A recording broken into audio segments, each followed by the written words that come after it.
സുനാമിക്ക എവിടെ? എടാ ഇത് മൊട്ടനാടല്ലോ, ഇത് പെണ്ണാടല്ലോ. നോക്കട്ടെ, ശരിയാണല്ലോ, ഇത് പെണ്ണാടാണല്ലോ. അവന്മാരെ നമ്മളെ പറ്റിച്ചാ. ഇതൊരുമാതിരി മറ്റടുത്ത പരിപാടിയൊക്കെ കേട്ടോ.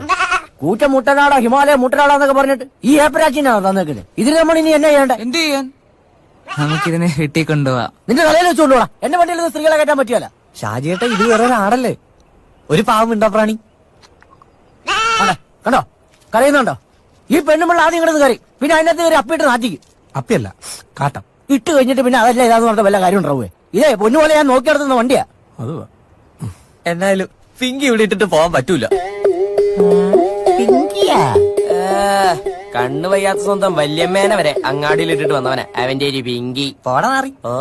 എന്നായാലും ഇതിനെ അവന്മാര് നമ്മുടെ തലക്കെട്ട് വെച്ചല്ല. നമ്മളെല്ലാരും കൂടെ അധ്വാനിച്ചുണ്ടാക്കി മുതൽ തന്നെയല്ലേ ഇത്. അതെ, നമുക്കൊരു കാര്യം ചെയ്യാം. ഇരുട്ടുന്നതിന് മുമ്പ് നമുക്ക് ഇതിനെ കൊണ്ട് സ്ഥലം വിടാം. എന്നിട്ട് പ്ലാൻ ചെയ്ത പോലെ നമ്മൾ റിസോർട്ട് റൂം എടുക്കുന്നു. ഇതിനൊരു കമ്പി പുറത്ത് ബാർബർ